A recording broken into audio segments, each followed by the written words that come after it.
Ayun mga lods, hello mga lods. Dito kami ngayon sa ano, dito sa Villa Manibok Street.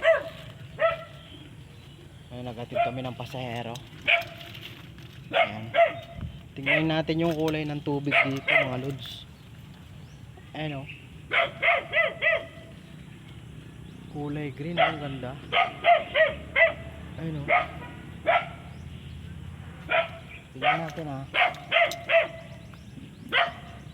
Mag-ano ako ng bato para malaman natin tubig yung lods. Baka napagkamalan natin ano yan, dapat. Hindi yan, tingnan yung lods ha. Babato ko itong bato. Tatapon ko dyan sa ano lods. Ayan o. Ayan, tingnan natin ha. Ayun siya o. Yun. Ayan o. Ayan o. Ayan o, tubig yan o. Ayun. Oh. Ang ganda ng tubig, ano? Ayun. Ayun. Parang sa ibang bansa lang to, ha? Pero dito lang yan.